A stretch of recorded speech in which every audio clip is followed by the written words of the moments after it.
Now it came to pass after these things.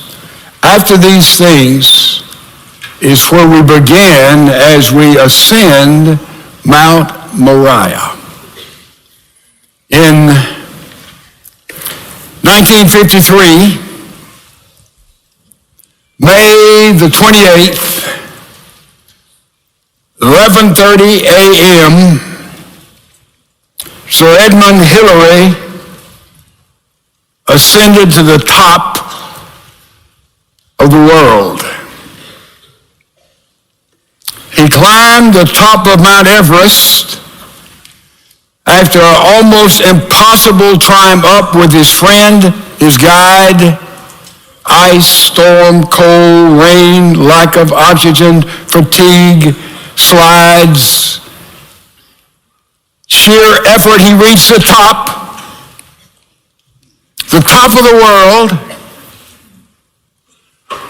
29,002 feet. No human being will ever climb higher than that. That's the apex.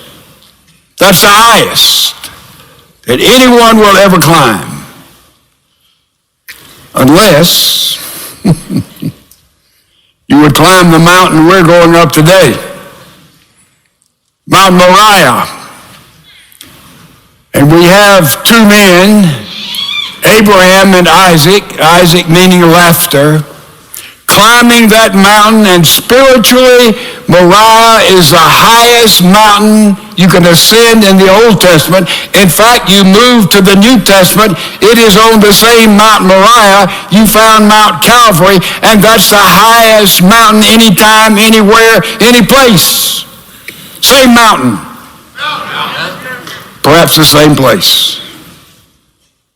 Jehovah Jireh. Jehovah Jireh. So we look at Genesis 22, verse 1 says, "Now it came to pass after these things that God tested Abraham and said to him, Abraham, and he said, Here am I. After these things." What are these things? We read the chronological Bible beginning in chapter 12 all the way through to chapter 22. That's the life of Abraham, and what a life. Here he was at Ur the Chaldees, between the Tigris and Euphrates River, a decadent place, a godless place, a pagan place.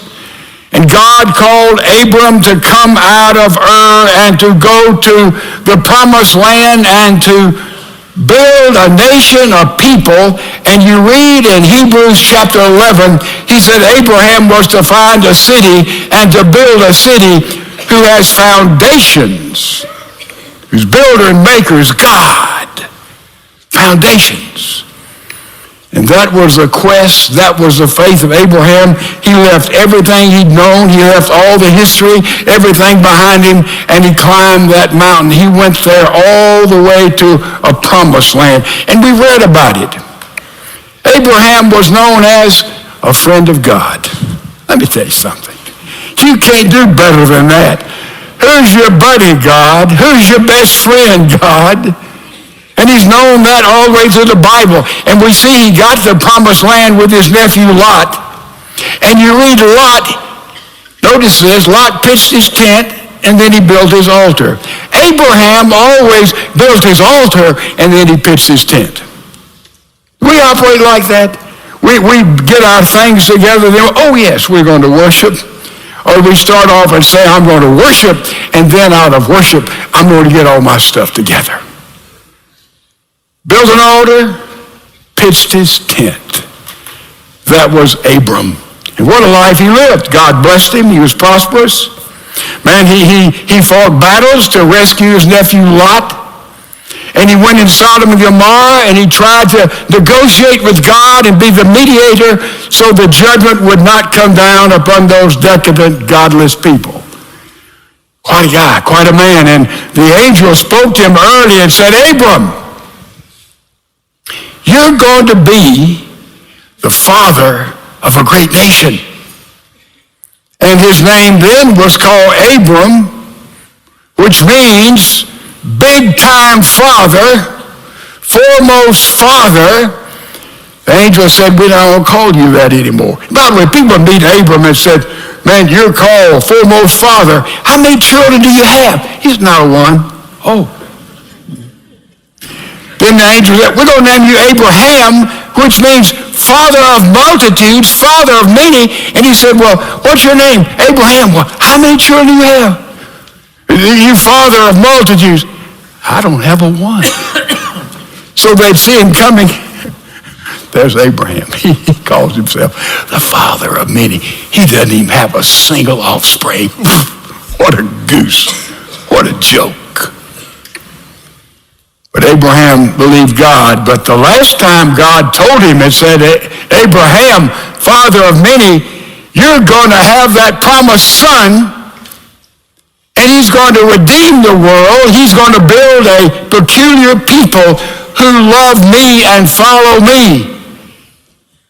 He is going to be the progenitor of a whole new congregation of God-fearing people that will go all the way through eternity. And Abraham said, you know, as he talked with the angel, it's getting a little late. I'm 100 years old. My wife is 90. I mean, you know, it's a little late for this. I don't know what you're talking about, but by faith, I'm going to, I believe you. And Abraham laughed. Don't know what that laugh was.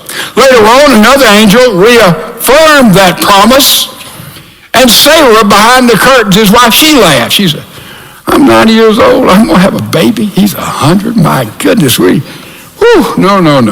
She laughed. But guess what? Sarah got pregnant. And then a baby was born, and they named him what? Laughter. That's what Isaac means. So they had a little laughter, and they were thrilled. Unbelievable. Laughter. Now the son of promise. Now it is through him the Messiah would come. What a promise. And then we see that he was tested. Fortissimo.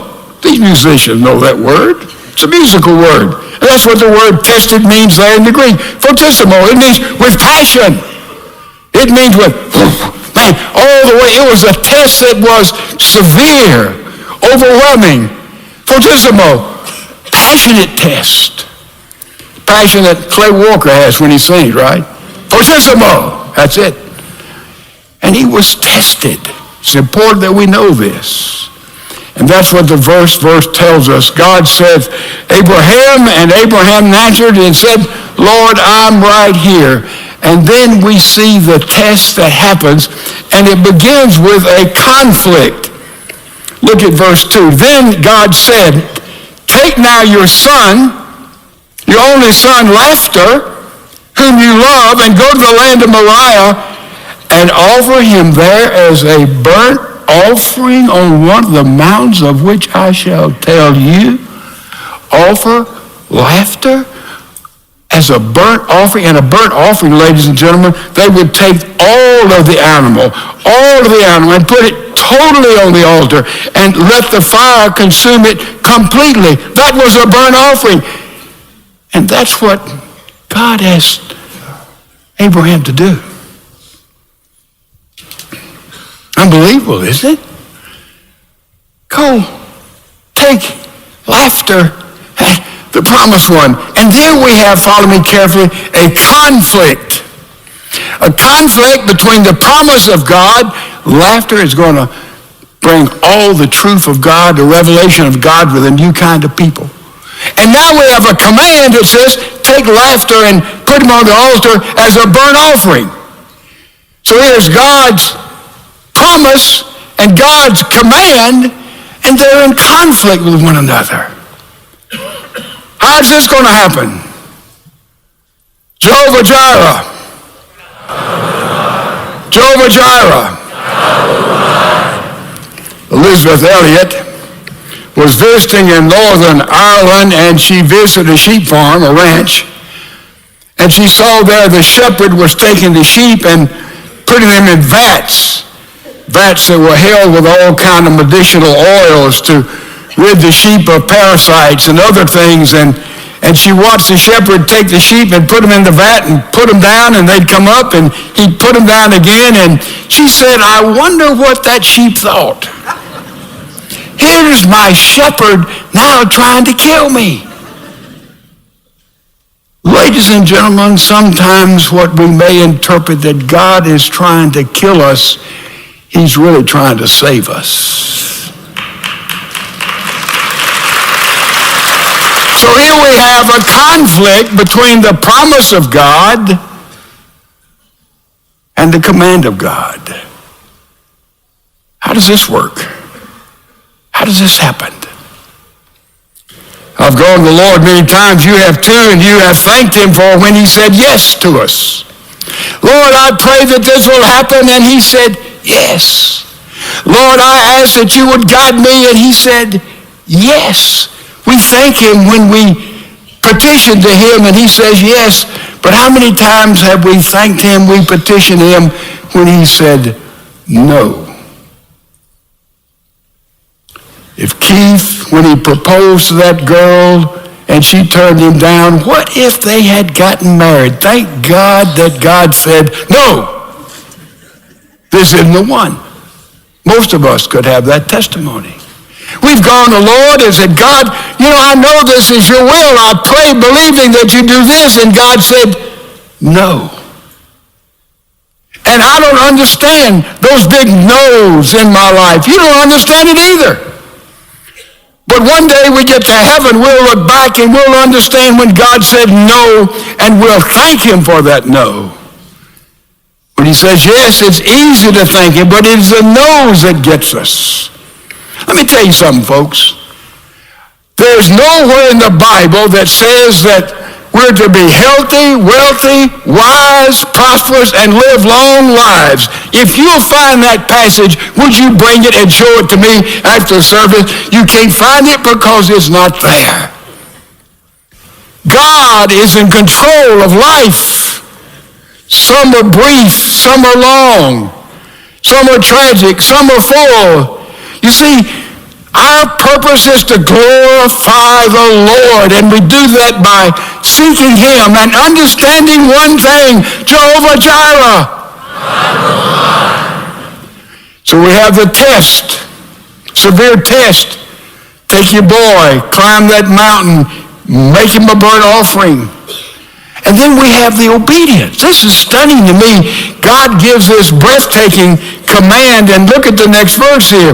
Abraham rose up early in the morning, the next day, saddled his donkey, and took two of his young men with him, and Isaac his son, and he split the wood for the burnt offering, and arose and went to the place of which God had told him. By the way, after one of our services, Clay asked me, why did they cut the wood right at the beginning of their trip, and Laughter had to carry, 18 years old probably, all that wood in his back all the way up to Moriah, a 3 days journey?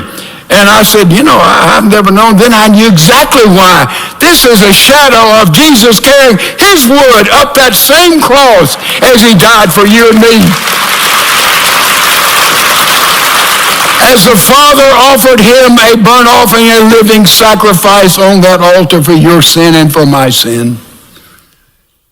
And they went up the mountain. And then notice this. This verse is so very interesting. Then on the third day, verse 4, Abraham lifted his eyes and saw the place far off. And Abraham said to his young men, two went with him beside his son, and Abraham said to his young men, stay here with the donkey, and the lad and I, we will go yonder and worship. We will worship. And look at this. We will come back to you. We will go, Laughter and I. We will worship, Laughter and I, and we will come back to you. But the command was to take Isaac and make him, and burn him up and make him a burnt offering. What's going on here? You got a conflict here. How does it work? I'll sing a little chorus to myself usually. It goes like, are there any valleys that seem to be uncrossable? Are there any mountains you cannot tunnel through? No, God specializes on things that seem impossible. He knows 1,000 ways to make a way for you. So we have this conflict. We will go, we will worship, we'll come back. Man, Isaac, laughter is to be a burnt offering on this mountain. Now we understand that, we read it through with jaundiced eyes. Soren Kierkegaard wrote a little book called Fear and Trembling. And in this book, Kierkegaard says he doesn't get this story. He's saying it's a horrific story. A father asked to burn up his son, and he just says, boy, he talks about the obedience of Abraham, how exacting it was, and a lot of people stumble over this test, but it's because we don't understand it in the context of how Abraham saw it. Follow me. In that day, people didn't think individually. They thought in terms of family. And therefore, when the head of the family would die, he would leave most or all of his inheritance to the firstborn. Why? If he sorted out to all the individuals, they had 4, 5, 6, 10, 12, 15 children, all the power of the family would be dissipated. But if they stayed together, and the firstborn would control that family and be the progenitor there of the family, man, that gave them, that's the way it worked in the Middle East. And you read in the Bible, what were the Jews taught to do? What were all the other cultures taught to do? You give to God that which is first. The fruit would come in, they'd give first fruits to God. The harvest, the grain would come in, they'd give the first part of the harvest to God. And look there, remember the plagues in Egypt? What was one of the plagues? The judgment on the Egyptians. Your firstborn will be killed. Ooh.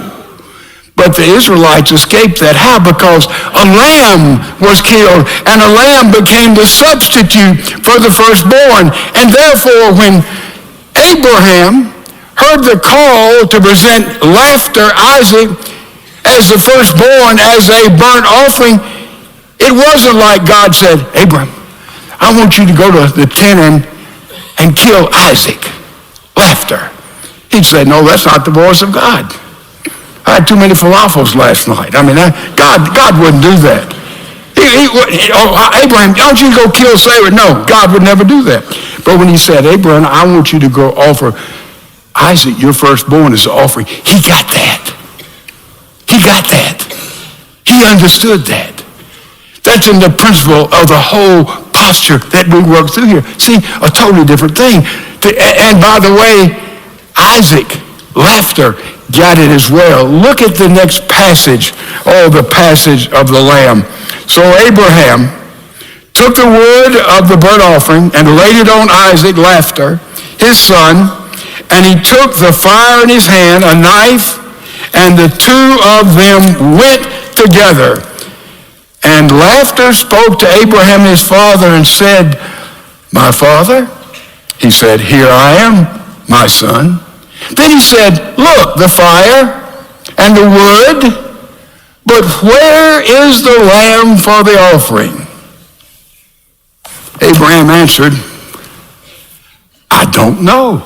I don't know. But he said, Jehovah Jireh. Oh yeah, Jehovah Jireh. I don't know where the offering is. And you're supposed to be the burnt offering, but he didn't know how this was going to happen. And he said God would provide for him the lamb for a burnt offering. So the two of them went together. Then they came to the place of which God had told him. And Abraham built an altar there and placed the wood in order.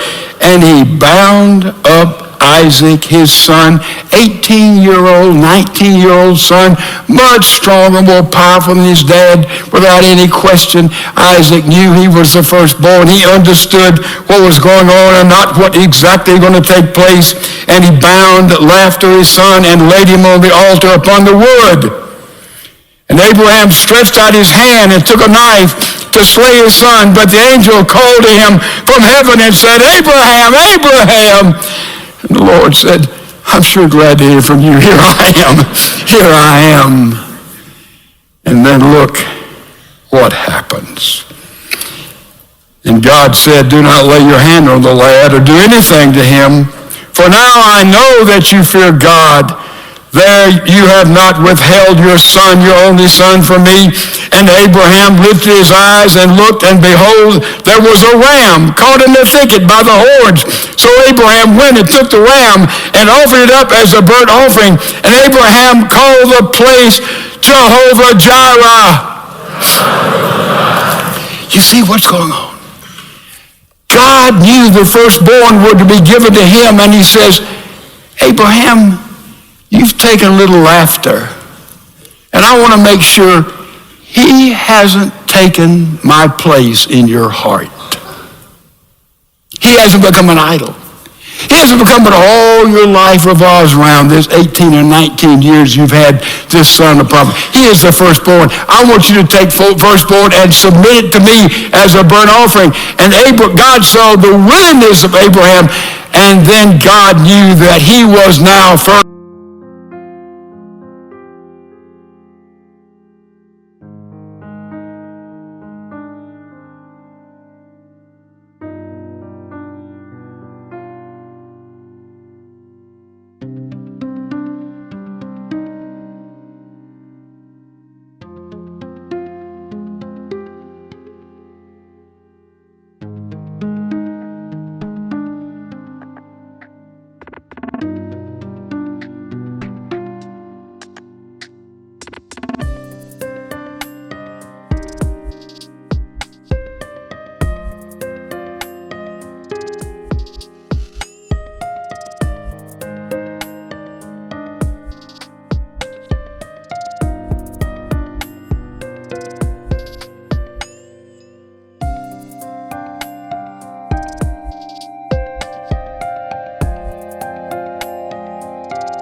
Place, and nothing was ahead of him in the heart and the mind of Abraham. Beautiful thing.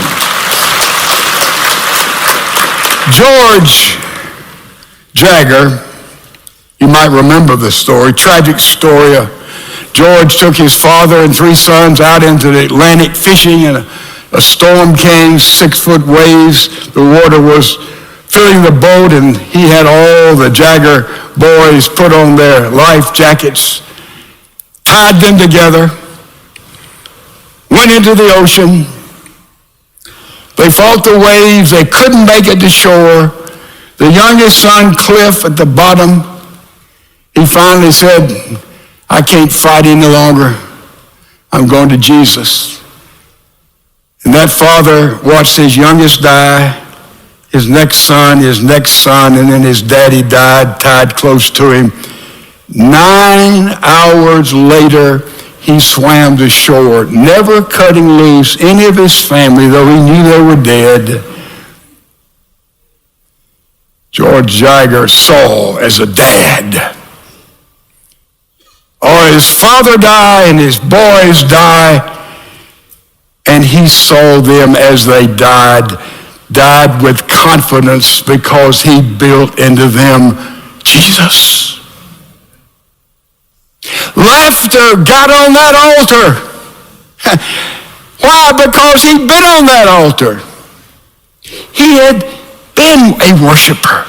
He'd watched his dad worship. He'd been many times with his dad. He knew he could be the offering. He knew he was a miracle son. He knew if somehow he was killed that God would bring him back to life again. He didn't have any problem. He was taught to climb and live his life on an altar. Parents, that's what we must build in our kids. So when the bottom of their lives falls out, or the bottom of our lives falls out, when we want God to say yes and he says no, they will see that we have a firm foundation on Jesus Christ.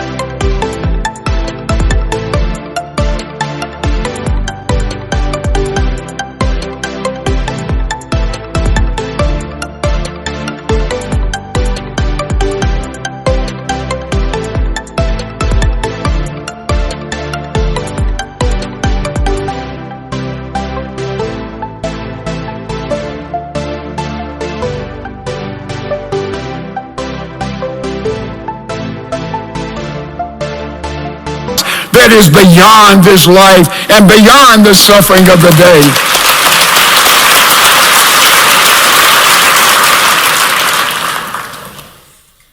Two little principles. That which you and I grip the tightest, that which we make most important, most valuable for us to go on, for us to live, whatever that which you and I grip